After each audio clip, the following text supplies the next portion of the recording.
Welcome to Tanakh Talk. I am your host, William Hall, broadcasting live from Kingsland, Texas, USA, with another episode of Controversial Issues with that controversial Rabbi Checkmate Coffman from the Holy Land. Rabbi Coffman, how are you today, sir? Doing great. Always a pleasure to be here, but you didn't say in that corner. I know, that's right. I'm going to be one. So I had to get that in because you didn't say it. Yeah, so, yeah, that's the way it is. In the red corner. Yes. There you with go. With the purple polka dot stripes. He's got the Uncle Sam hat. That's funny. Well, today's going to be fun.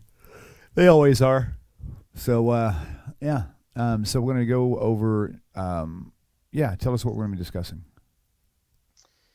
Well, we're going to discuss, I think, something extremely interesting. We've got a lot of questions out there. Maybe this will be ongoing since, we got a lot of interesting topics, about, Noahide. What are Noahides, allowed to do or not allowed to do?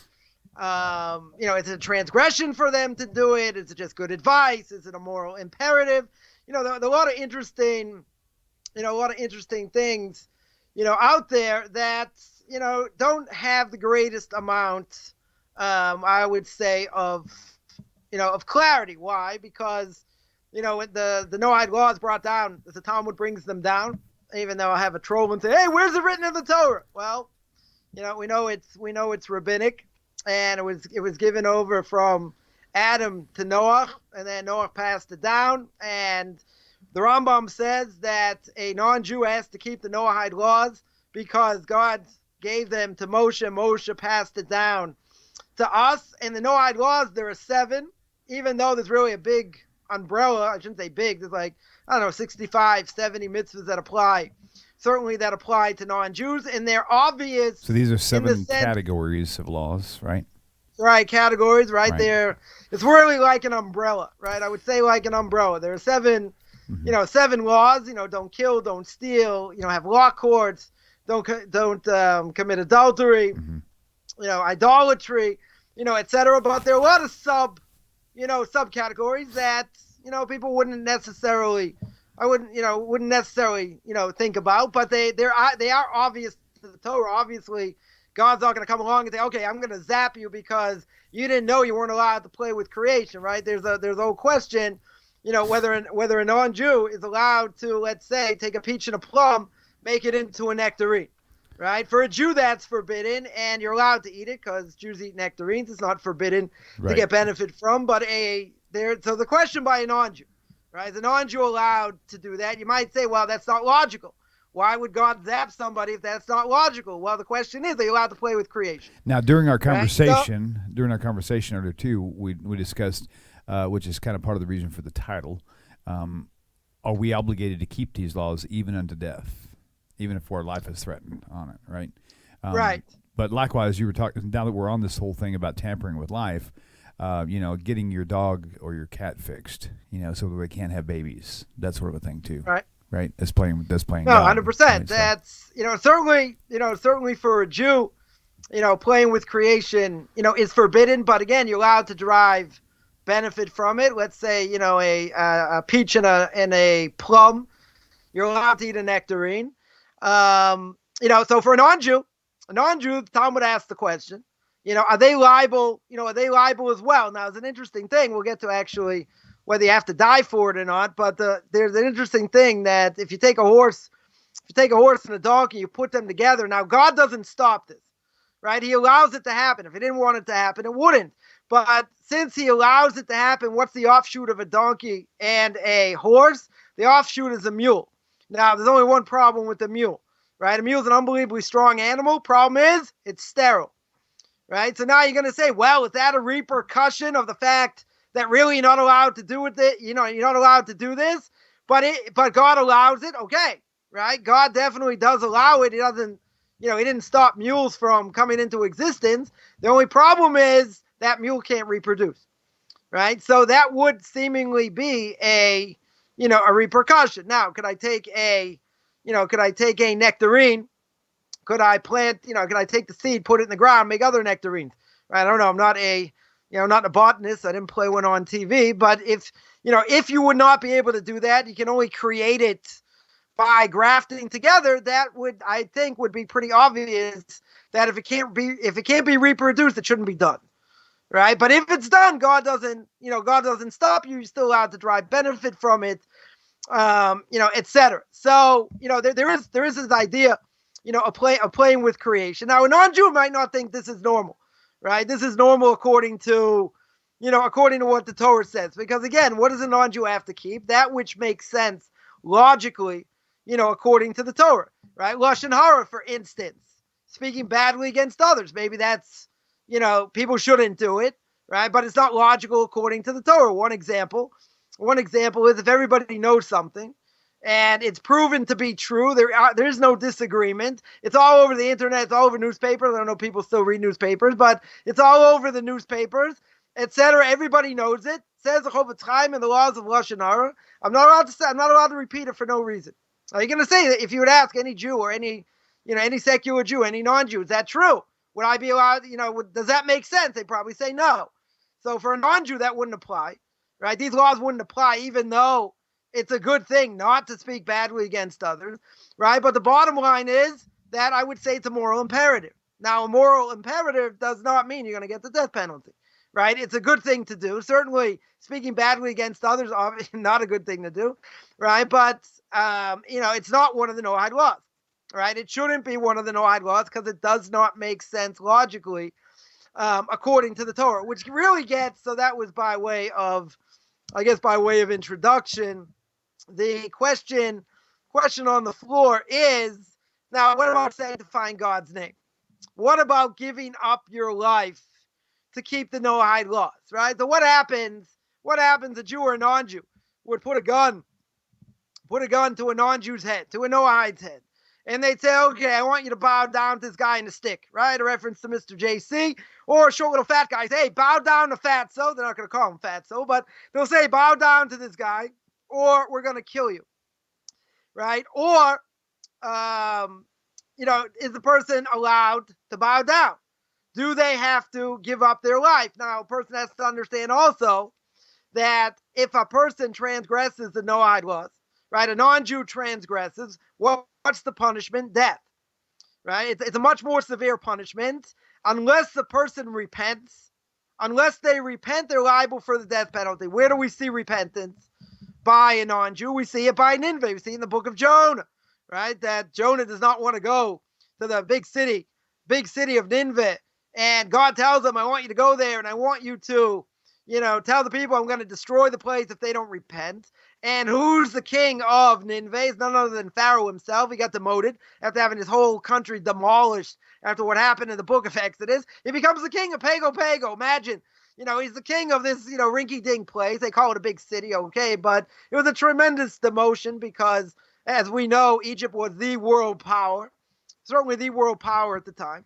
And what did they do? They repented, right? They repented. God didn't destroy them. So you see, there is repentance by a non-Jew, but there's always a but, and that is that if they don't repent, what are they liable for? They're liable for a death penalty. Why is it so severe? Because it makes logical sense, right? These things make logical sense. Don't steal, don't kill, do not commit adultery. So the question is, okay, what about murder, right? Or what about worshiping idols?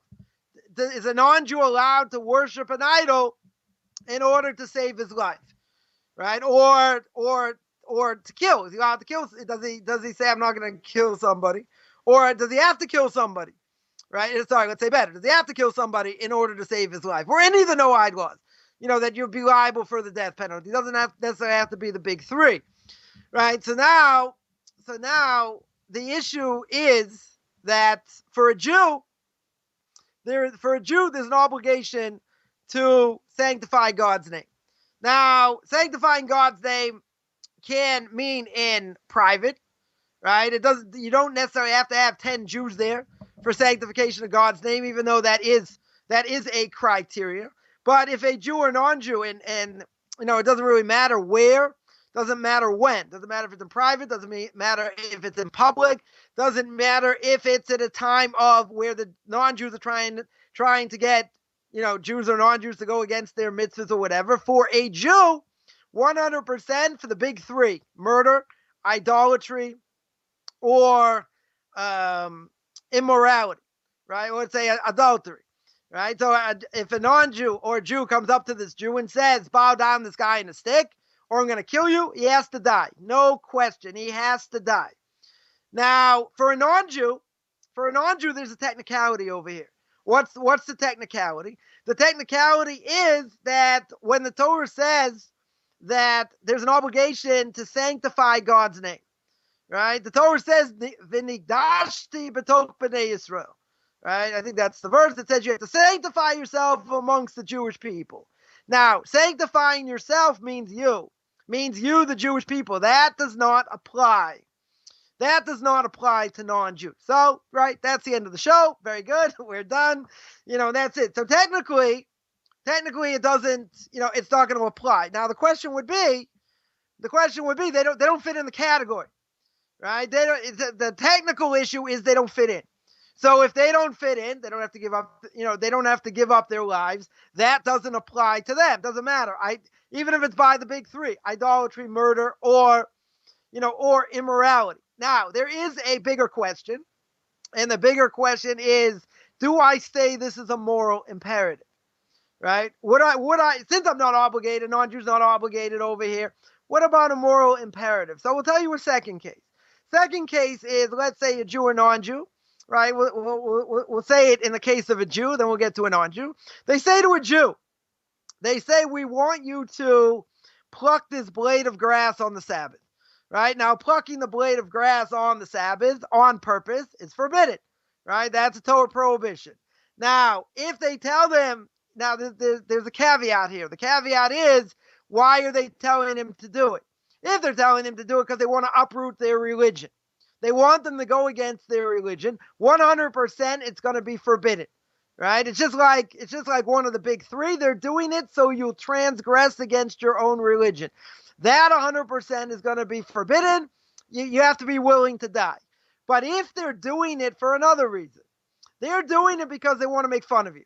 They're like, come on, just do it. I won't tell anyone. The person says no. They say, oh, come on. They egg them on. They say, no, I'm not going to do it. I'm just not going to do it. They say, okay, if you don't do it, we're going to kill you. They say, okay, go ahead. And the person ends up being killed. So there are two opinions.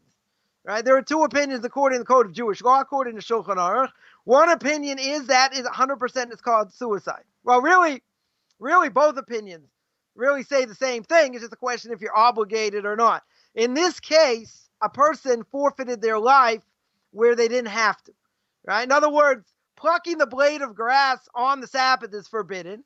But they're doing it to make fun of you. They're not doing it to uproot your religion. It's not a time where the non-Jews are trying to get the Jews to go against their religion and make their life a misery, right? So that we're not talking about, right? That was a time of, of Hanukkah that they wanted to do that. It wasn't exactly, it's only certain things that they wanted them to go against. They wanted really them to be like everybody else, go to their gymnasiums, go to their sporting events, do all these other things.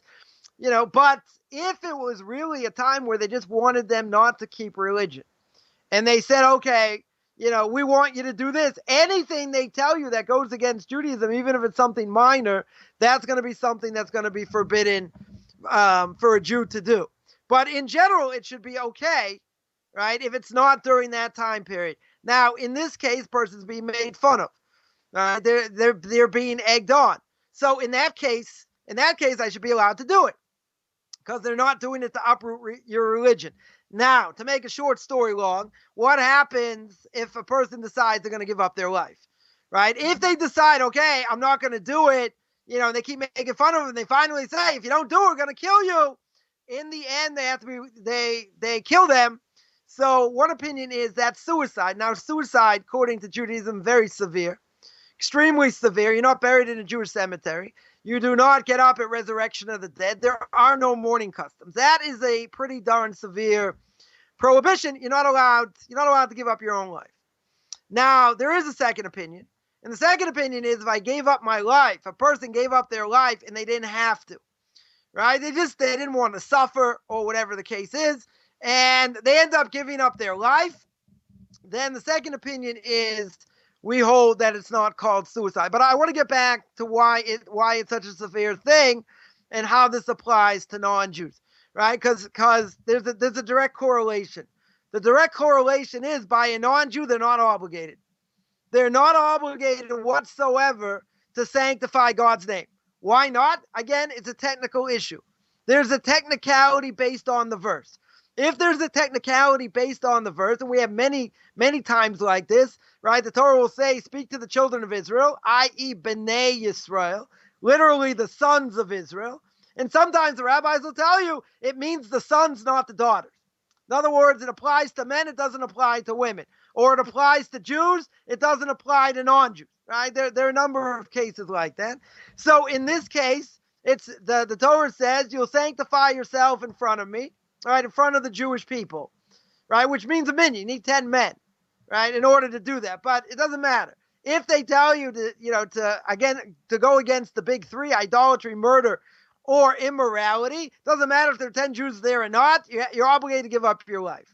Now, a non-Jew does not have that, right? It does not apply 100%. It doesn't apply to them. You'll tell me, okay, it's a technicality. Good. Even if it's a technicality, what if a non-Jew says, I'm not doing it? It goes against my moral ethic. So this is really the crux of the issue.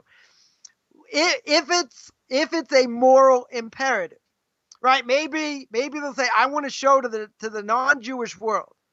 I want to show everybody how severe this is, that even if I don't have an obligation to give up my life, and really it doesn't apply to me, I'm willing to give up my life to show how important keeping the Torah is, even as a non-Jew. Now, the only problem with doing that is that when that person gets upstairs and he gets judged, what could happen? God could look at him and say, what'd you do? What'd you just do? He said, what do you mean? I did everything for you. I laid myself on the line. I was willing to die for your name. God says, well, that's a beautiful idea, but it doesn't apply to you. And what you just did is you forfeited your life. That's called suicide. You're out. And that's it. God knocks them out. Now you tell me, isn't that, that sounds a little bit cruel. That sounds a little bit, I don't know, I would say a little bit fanatical in a certain way. This person is willing to give up their life for God. I mean, you certainly see what the Arabs are willing to do. They're willing to blow themselves up. Well, they have incentive, right? They're going to get 70 virgins, right? In the next world. I asked my Rebbe once, I got slapped for it, but I said, when they had women, blowing themselves up, on buses, I said, I understand what a man gets. He's going to get 70 virgins. What does the woman get? Right? So we'll keep this PG-13, right? But the idea is that a person sanctified, or quote unquote, sanctified God's name when they didn't have an obligation. Since they didn't have an obligation, how are we going to look at it? 100%, we are going to look at it as suicide, right? That is called suicide. Now, a non-Jew has the same obligation as a Jew. He's not allowed to give up his life for no reason, right? Even if he doesn't want to suffer, even if, whatever it is that they want to sanctify God's name.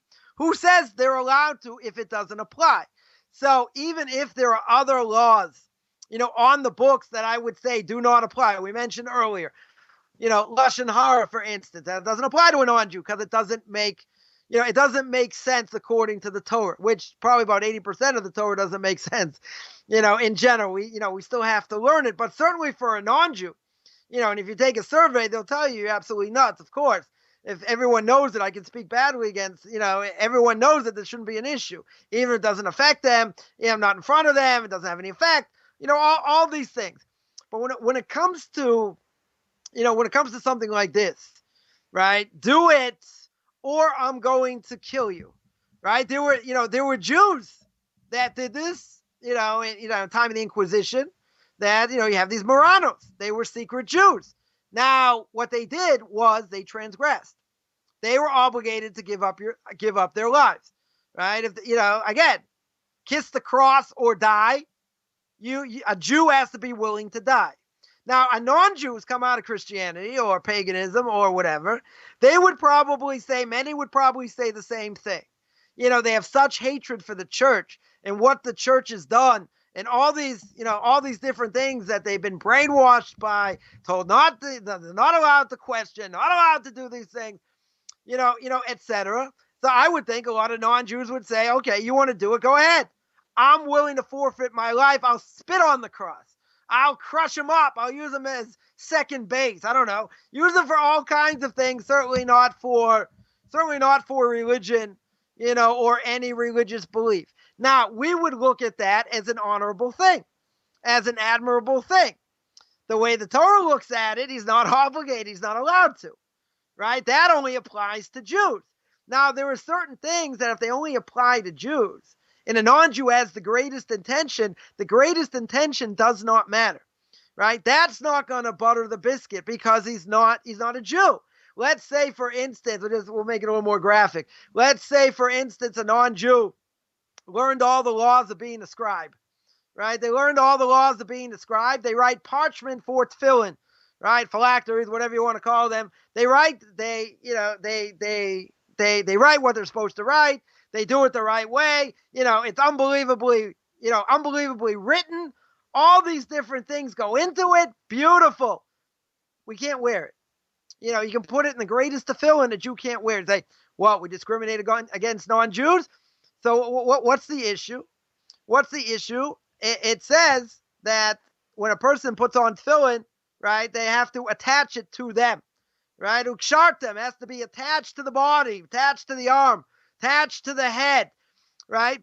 It doesn't apply to a non-Jew, right? It's more than a technical issue. It's a Jewish thing that does not apply, right? There are non-Jews out there that straddle the lines. There are certain things that are totally off limits, tefillin being one of them, right? So therefore, if they're not in the parsha, no pun intended, if they're not in it at all, meaning it doesn't apply to them whatsoever, right? Whatsoever it doesn't apply to them, then they can't write it for a Jew. Even if they understood Kabbalah, even if they had the highest intention, right? Totally irrelevant. Why? It doesn't apply.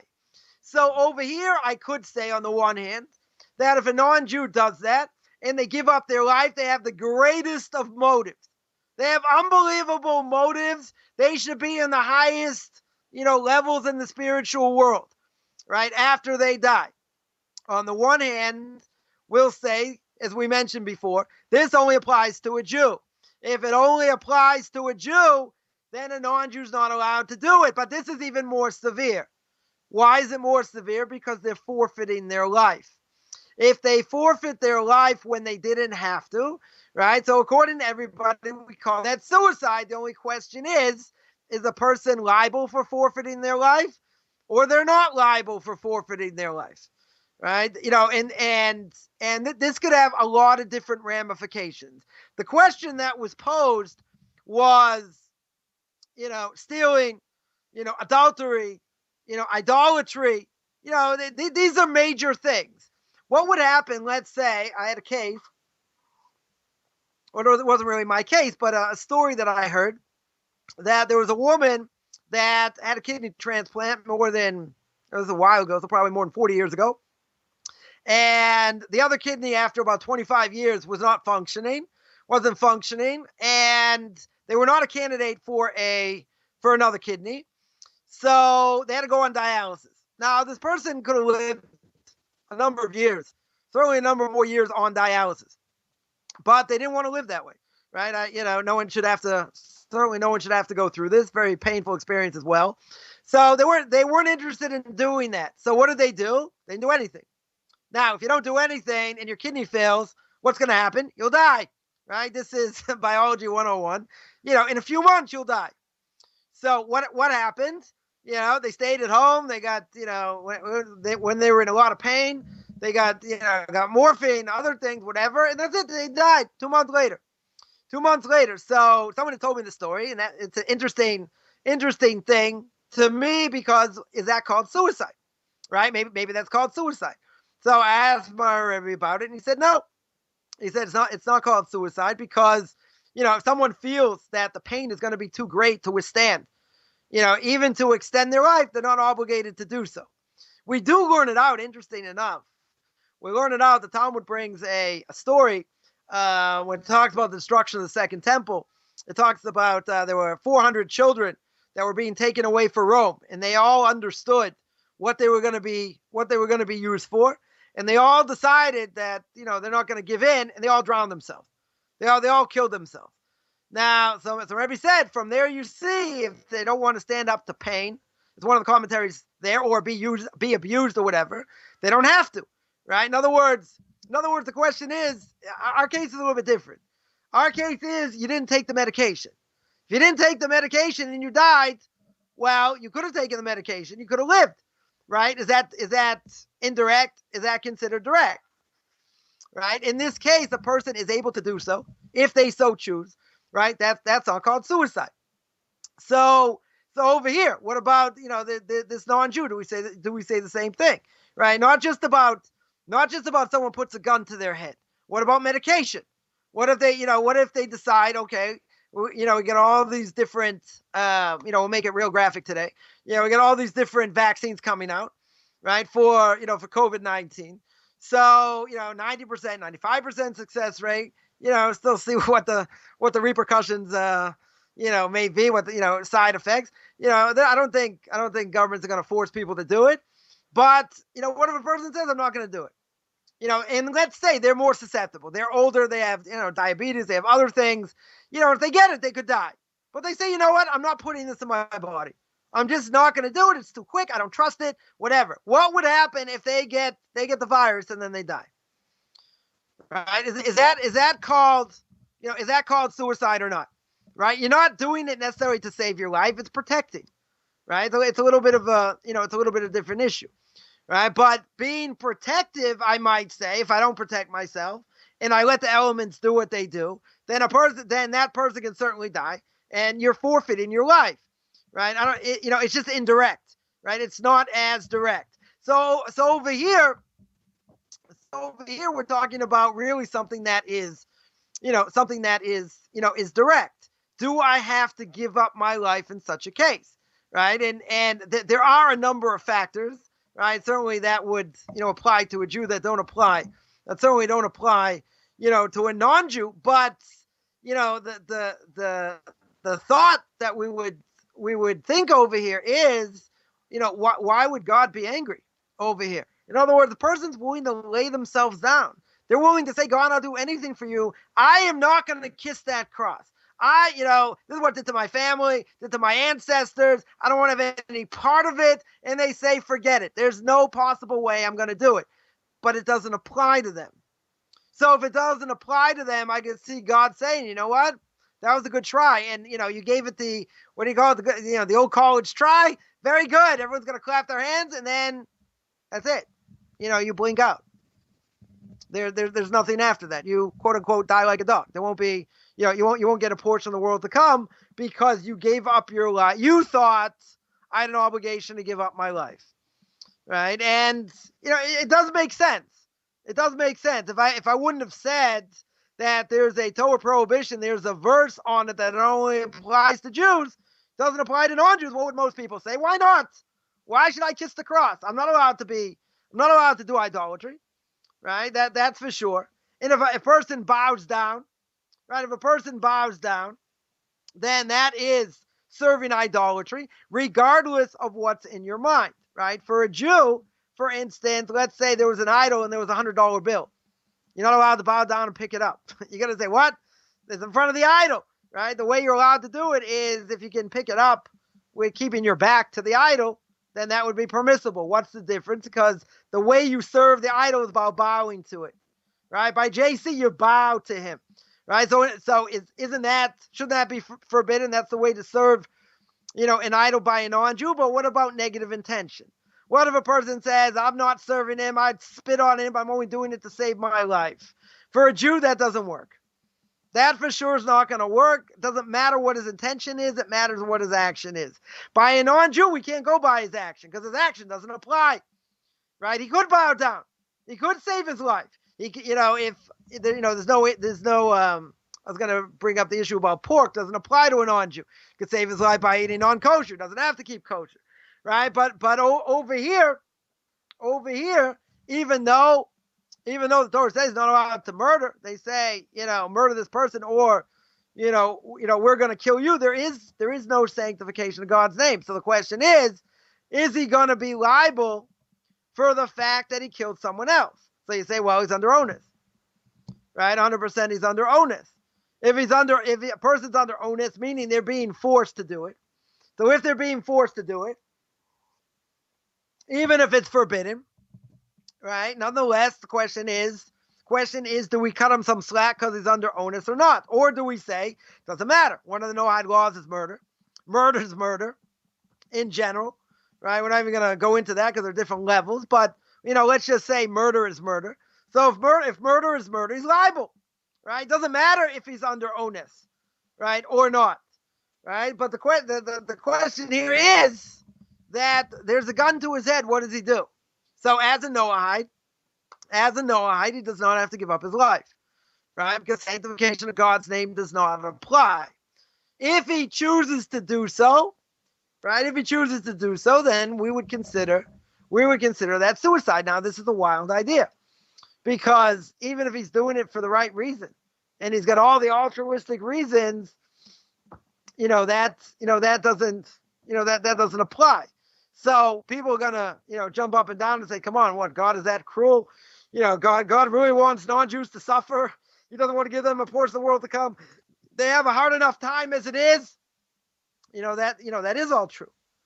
That is all true. The question, the bottom line over here is, does this apply or doesn't apply? Right? And if it doesn't apply, then I'm not allowed.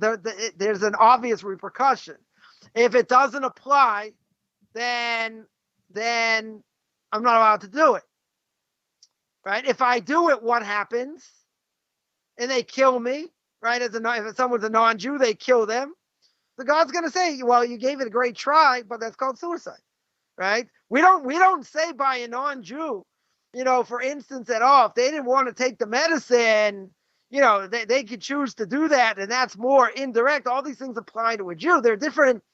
There are a lot of different levels, over here. What a person can do. We're making it very easy, right? Do this or you're going to die, right? So murder is forbidden. Idolatry is forbidden for a non-Jew. Question is, if they bow to it and that's what they're supposed to do, that's how you serve it, well, then they're liable for death penalty anyway, right? Because they're serving it. But, their thoughts, and, if they say they're bowing to save their life, so they should be allowed to do that. Because in their mind, what are they saying? They're saying, I'm only doing this because I have no choice and I don't want to die. And I still want to spread the gospel, no pun intended. I still want to spread about, Noahides, whatever, but I don't have to give up my life over here. For a Jew, he's got to do it. There's no question. And there are many other ramifications. No question about it. A non-Jew, why should that apply? All right? Why in the world should that apply? Except you're going to tell me it's one of the laws, right? It's one of the laws, and it should apply. Problem is, you got something that offsets, right? What's the thing that offsets? The thing that offsets is the fact that you don't have an obligation. You're not allowed to sanctify God's name. Sanctifying God's name is akin to suicide, right? Unless you tell me that's not the case. And you tell me, well, I don't have an obligation, right? But as a moral imperative, a very strong moral imperative, I'm going to say, screw you, no pun intended. I'm going to say, screw you, I'm not doing it. You kiss your own cross. They say, well, repeat after me. Yiskadav, Yiskadas, right? We'll say the mourner's prayer. It's over, right? And he thinks he's doing such a great thing. What happens in the end? He's going to get caught, and God's going to say, but I didn't want you to do that. I didn't want you to die. But okay, you put it in your own hands. You took the bull by the horns. I didn't want that. Or I could say, as a moral imperative, it's a tremendous thing, right? But again, is a moral imperative strong enough to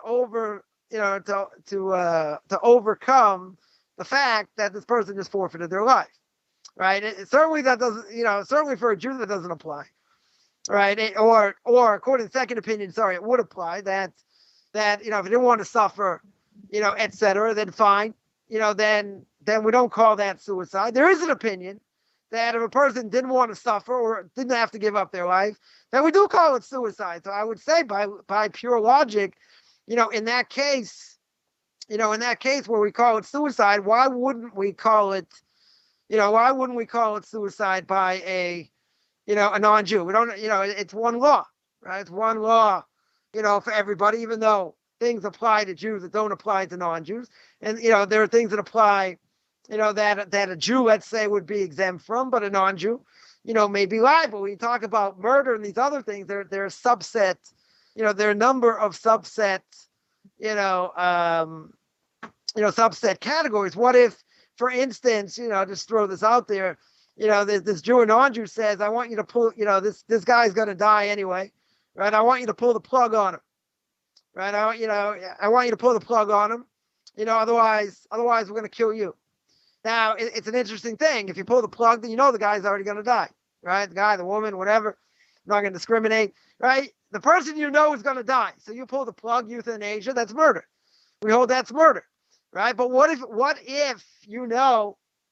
that the person's going to die, and for sure they're going to die within, I don't know, a week, a day, 2 days, 5 days. Let's say they have a hole in their heart. All right, they have a hole in their brain, right? They have something where they're not going to live. They're not going to live, right? So now, how do we analyze that? The person's already dead. They're just lacking burial. They're not in the grave yet, but we know for sure they're going to die. They're never going to live, right? This is by animals as well. Animals have certain things, if they get a hole in their heart, they get a hole in their brain, other things, we know for sure they're not going to live. They're not going to live for, up to 12 months, they're not going to live. If a person ritually slaughters it, it's all kosher, whatever, you can't eat it. Why not? Because it's already considered a treifa. It's already considered blemished. It's not kosher. I can't kill it the way I want to kill it. It's not going to help. So a person, what's the difference?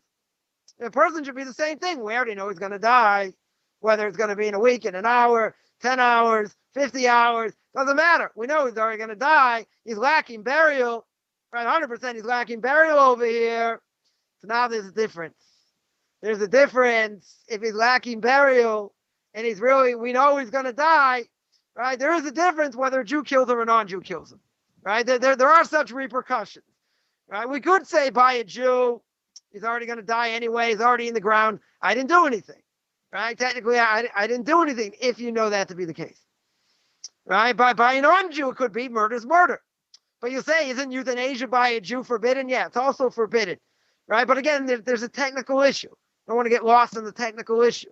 The technical issue is whether the person's really considered alive or not. If the person's already considered in the ground, I killed a dead person.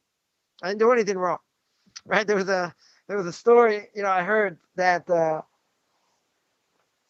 was someone causing all kinds of problems, and they're trying to kill certain people, and this person finally died. So all the people trying to kill them stopped trying to kill them. They went on with their lives. So they saw that this person died, and there was an open coffin. So what did the guy do? He walked up to him, paid his last respects, and he punched him in the face. He punches this dead person in the face. And no, just checking to see if he's dead. Right. So in our case, okay, it's a little bit gruesome, but in our case, no different. This person's in the grave, right? Sorry, this person's already in a casket. He's already dead. Right? This other person is just lacking the casket, but basically he's dead, even though he's alive. So if I killed him, is that really murder? Right? That's the question. Right? That really is the question. So by a non-Jew, I could say, hey, that's maybe that's still murder. He's liable. Right? That it doesn't really matter. By a Jew, maybe there are other technicalities that maybe if he did it, he'd be exempt. By a non-Jew, we'd say not that way. So there are other possibilities that we could complicate the issue. Tremendously, depending on the case. We're talking about a normal case, of murder, not where someone's about to die, or, idolatry, et cetera. Because we could have said, what if this idol has been worshipped in 500 years? All of a sudden now they say, okay, worship this idol. Like the Aztecs, they disappeared off the face of the map. They didn't nullify their idolatry. Person finds it. What if they worship it? Is that considered like it's worshipped? It's not worshipped. Et cetera. What if they give an idol like that? They say, worship this, right? But nobody worships it today, right? Maybe you'd be exempt. Maybe you say, oh, I don't have to give up my life for this. I know nobody worships it, and you'd be fine. There are a number of other, we could bring up a lot of other technicalities on these different things, but we're going to keep it, pretty simple. And murder's murder, and adultery is adultery, and idolatry is idolatry. We're not necessarily looking for way out cases. What we're looking for is this a moral imperative enough that a person's got an obligation to give up their life? And if they give up their life, is that really called, suicide? Now, no one should ever have to go through this, no question, no question about it. And there were tens of thousands of Jews who died rather than kiss the cross. But we know that there are tons and tons of Muranos, secret Jews, what they call the B'nai Anusim, right? Secret Jews that kept Judaism, but they were really Jews, but they ended up kissing the cross and being Christians, at least on the outside. But they kept Jewish customs. Now these people have to go through conversion if they can't prove Jewish lineage, and as long as their mother or grandmother wasn't Jewish on the mother's side, okay, so then they have to go through they have to go through conversion, right? But there are a lot of them, a lot of descendants of these people, out there. And we could say that's a bad example, because these are actually Jews, right? They had an obligation. So what would happen, I'll throw this out there. What would happen if a Jew, right? So a Jew or non-Jew puts a gun to a Jew's head and they say, bow down to the cross or you're going to die, and they bow. And they say, okay, you have to be a Christian. Fine. So, what if they go and hide, they are secretly, they are Muranos. They transgress the Torah prohibition. Right? They transgress the Torah prohibition, not sanctifying God's name. I heard a great rabbi say that, today's Jews are so weak that we're not going to get that test. We had that test in previous generations. We were a lot stronger spiritually. Today, that wouldn't be the test. God's not going to come to us and say, put, God forbid, an evil king and say, bow down on the cross or die, because most Jews probably bowed down. Right? That test we'd fail. We'd fail miserably, pretty much. So, I'm not saying everybody, right? But there'd be a lot of people that probably would. So, just to, I guess, in summation over here, we're talking about the basic issue. There are a lot of, I would say, subcategory issues that, may not be an issue at all, right? You take someone that's already dead. So if you kill them, no big deal, right? It's not really considered murder, or maybe it is. Right, but there is a bigger idea, right? And the bigger idea of a lot of these things that a non-Jew is not liable for, right? At least not liable for according to the Noahide laws. What they could be, what they could do, or maybe what they should do, to uplift their soul and to be upright people, is the fact that even though we're not obligated to keep the laws of Lashon Hara and speaking badly against others, everyone understands it's a bad thing. Right? Most people would agree, cursing others, speaking badly against others in general, as long as they're not going to say, oh, I was just joking, don't worry about it, embarrass someone in public and all that. Most people probably agree it's a bad thing, right? Not such a good thing. Certainly in front of kids, they would say, yeah, you shouldn't swear in front of your kids, and different things. But does that, even though that wouldn't necessarily be a logical thing according to the Torah for non-Jews to keep, there's a bigger issue. What's the bigger issue? The bigger issue is it a moral imperative for me to do? Does this benefit my soul? As long as you're not straddling the lines and trying to be a super non-Jew and do things that don't apply to you, right? Like, someone was just telling me earlier, they get so much into Kabbalistic writing and Kabbalistic teaching, et cetera, but it doesn't apply. It doesn't apply to most Jews because they're never going to understand it. But, it certainly should be out of reach for non-Jews as well. You have to learn how to crawl before you walk. You have to learn how to walk before you run. You have to, in order to do calculus, higher mathematics, you can't do without trigonometry or algebra. Right? Same thing. If you barely know the Aleph page, you can't read Hebrew, you never learned. How in the world you got to learn that? Right? So people like all these, esoteric things or whatever. Person has to be grounded. Right? That's the most important thing. And there are things, when it comes to, let's say Musar, ethics, etc., that even if they don't apply, a person that, a non-Jew would have to ask them, is this something I should do? Is this something that benefits me? It's not something that all Jews do. It's only for Jews, right? If it's only for Jews, let's say keeping Shabbos, keeping the festivals, I get it. If it's not only for Jews, it's a moral imperative. It would, it's going to enhance my relationship, my wife, my kids, and other people. It's not off limits to them, right? That's certainly a good thing. Over here, there's a difference. There's a major difference. Over here, the difference is whether I'm going to say this moral imperative is strong enough to say it's okay for me to give up my life, right? That's going to be a big jump. It's one thing working on character traits, others, learning, let's say, Jewish philosophy, how I'm supposed to look at the world, look at what I'm supposed to do, what my goals are. All that's totally different. That almost anybody can tap into. When it comes to something more where you're actually forfeiting your life, it's very hard to say that as a moral imperative, God's going to cut you some slack, right? That to me would be, I could hear it to a certain extent, because you're laying yourself down on the line. You're saying, God, this is so important to me. I'll do whatever you said. I will not transgress this. Now that is to be commended. I don't think there's any question. I think that a person walks on a very on a tightrope, over here, because now you're straddling the lines where this really applies to Jews. This doesn't apply to non-Jews. If you wanted to be a Jew, be a Jew. If you don't want to be a Jew, you stay a non-Jew. If you stay a non-Jew, you have to know what applies, and what doesn't. And again, we should never be in, in such a situation. Rabbi Akiva, at the end of his life got caught teaching Torah, and he said he was always bothered by the verse when we say the Shema. That we said when we say the Shema, we say V'ahavta es Hashem Elokecha b'kol levavcha b'kol nafshecha b'kol me'odecha. Right? You have to love the Lord your God with all your heart, with all your soul, with all your might, all your money, etc. So Rabbi Akiva says, let's go back to all your soul. What does all your soul mean? I've been waiting my whole life to sanctify God's name, to die sanctifying God's name. Now, that's not what we're here for. If it happens, we're in that situation, we have to do it, right? But as he's having his flesh combed with iron combs, and he's giving over this drasha, right? He's giving over this sermon to his students as he's dying. And his student said, Rabbi Adkan, this is what it means, right? This is really what it means.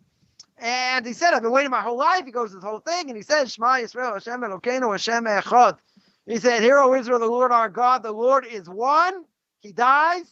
The Talmud says, Rabbi Akiva is muchen mezuman chayo olam haba. He is welcome, in the next world. Now, obviously, Rabbi Akiva was Jewish, right? So for him, for the Jewish people, okay, if we have to give up our lives, we will do that under these circumstances. If we don't have an obligation to give up our lives, there is a second opinion that a person, I'm not going to do it, they die. It's not called suicide. But remember, there is an opinion that says it is suicide. So we'll do what we have to do. Maybe we shouldn't go beyond that. If someone wants to, they could, right, in theory, but make no mistake, by a non-Jew, that's not going to apply, right? That moral imperative does not affect the fact that they gave up their lives. And I would say it's tragic, because really they're doing it for the right reason. Really, they want to spit on the cross, or the short little fat guy want to kick him in the head, or who knows what. They're going to do all these things. No, I'm not doing it. Not even to save my life. That is to be commended, except for the fact not only they're not obligated, it doesn't apply to them. And if it doesn't apply to them, they shouldn't do it. Right? That's what I would say. On that, and even by let's say by pretending, right? We say thoughts of a person, in this case, not going to matter, right? For a Jew, for a Jew, they may matter, right? Bow, thinking this isn't my God, and you bow down. For a Jew, it matters, right? That's still called idolatry because he's bowing down. For a non-Jew, doesn't matter, right? What he's thinking, he says, I don't care. I think this, I think this idol is stupid, and he's this and he's that, and I say it straight to his face. I'd kick him in the head. All these things. That's what he's thinking. I mean, that could have a much stronger effect. It'll have a stronger effect on a non-Jew than it will on a Jew because we go by the action, right? And so if the non-Jew bows down, it doesn't matter because he doesn't have that obligation to give up his life, and that would not apply over here, right? So I guess that would. What about other things also? Because I'll just mention that for a second. What about things that I don't have an obligation to give up my life for? They say, steal. They say, blaspheme in God's name. Blaspheme using God's name. It's also something forbidden, right? All these things that a non-Jew is obligated for, they're obligated by a death penalty, right? Why the death penalty? Because it's something that's obvious according to the Torah. So maybe forget about idolatry. Forget about murder. Could be anything. Anything they do that goes against the Noahide laws is liable for a death penalty. So it could be they say, okay, I want you to go steal this, I don't know, small bronze statue from somebody. Otherwise we're going to kill you. Well, if he steals it, is he going to die anyway? Is that one of the Noahide laws? Certainly one of the Noahide laws, right? So you could say it about anything. That the obligation would be to transgress, and not, certainly not die, then do it. But there are things, obviously there's a hierarchy, things that are, I would say are much more, much more important, in the bigger scale of things: murder, idolatry, immorality, right? The big three that would apply, I think, a heck of a lot more, even to a non-Jew, even though all the laws that apply to a non-Jew are liable for a death penalty, right? So, something like that, you could say it about anything. But even if you want to say it about anything, we're going to still say the same thing. That regardless of what is, what they're told to do, they don't have any obligation whatsoever to give up their life, and it should be considered suicide, and even for a non-Jew, that's bad. Right, suicide definitely bad, even for a non-Jew's not allowed to commit suicide. Doesn't give them the right to do that, and their body's not their own, right, so to speak, and hastening a death also, right? That would be a similar. I guess that would be a similar thing, and any of these things, any of these things is going to be, is going to be. It's going to be forbidden, even if you tell me altruistically it's a moral imperative, right? That's you could say that was the question. The person said, you say across the border is only by the big three, right? Is it only by idolatry, murder, and immorality, or is it by anything? So in theory, I could say it's about anything. Why? Because the punishment's the same for all of them. They're all the same, right? It's all the death penalty. So I could say it applies across the board, but we do know that there are things that are more, that are definitely more, that are definitely more severe than, than anything else. So, a person's certainly going to have to be careful. I don't think there's any, I don't think there's any question about that. It's just that we have other things telling us that, the big three are much more, much more severe. And, again, that's not going to apply. That's definitely not going to apply to a non-Jew. So, yes, I guess that was the last part of the question. Are some allowed, some not? Right? So that's really the answer. That really they all should be in the same category. Right? They're all liable for the same thing. Right? It's all death penalty. So if it's all death penalty, it should be no difference. But we do know these things are more severe, right? Definitely more severe. What if they were told? I mean, this would be a horrific case. What if they were told, okay, I want you to, I want you to, have relations with a 6-year-old girl, right? It's going to say, well, that's not really relations technically, right? Technically, right? So maybe that's okay, if they would tell you to do that.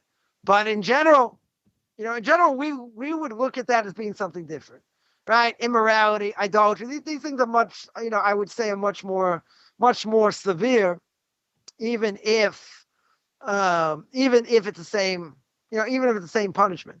I don't think stealing comes under the same category as murder, even though it's the same punishment, right? We look at it differently. No one's gonna say if you stole, doesn't matter. You stole $100, stole $1,000, however much you stole is not going to equal to the fact you took someone's life, right? I don't think people are gonna disagree with that, or they'll see idolatry as being something like, that's significant, or immorality, right? Those big three, I don't think anyone's gonna have too much of an issue with it. If you look at other things, they're not as, I wouldn't say they're as significant, even though it's got the same death penalty. Regardless, you're going to look at it differently.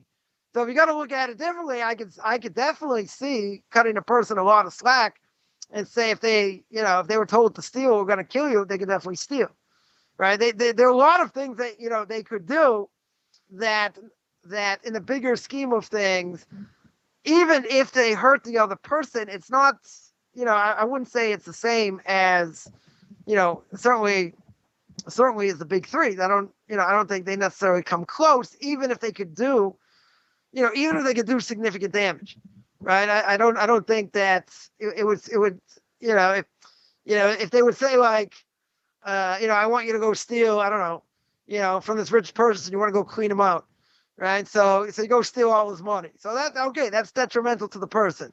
I don't think that's the same in comparison if they say, okay, I want you to go take this woman and rape her, right? Or I want you to take this person and, cut him up to pieces, God forbid, or whatever. I think we would definitely differentiate, and say that these other things are much more severe, even though the punishment's the same. So they say, well, how can you compare? How can you compare them? Well, we can compare them because the death penalty is the same.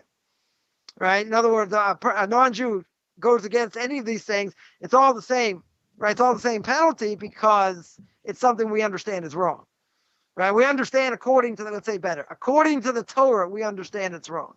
So even though the punishment's going to be the same, we could definitely differentiate and say, this is definitely worse, right? Even though the punishment's the same, we could very clearly make distinctions. And so these other things, I could definitely understand. I could definitely understand that. We could cut someone slack. Definitely could cut someone slack. They could give up their lives. It wouldn't be an issue. It wouldn't be an issue at all. The other things, I would say no. Right? I would definitely say that they still have to. They're not allowed to give up their lives. Right? If they wanted to, that's the question. Would we go so far to say it's suicide or not? These other things make a lot more sense. It's very hard to say by the big three that it's not an altruistic thing and that they're really all the same. They're all in the same category. We don't look at, we certainly don't look at it that way. Certainly within, for Jews, we don't look. There's a distinction between the death penalty of different things that a person does, whether it's just a rabbinic transgression, it's a negative command, it's corporal punishment. Okay, there are different levels, so we do know things are more severe than others, right? So we can apply that to non-Jews also. Even though death penalty is the same, we know these things are more severe. So even if they do something else that the punishment's the same, the severity is totally different. If the severity is totally different, we cannot say. Right, we can't say that it's the same. We're going to look at it.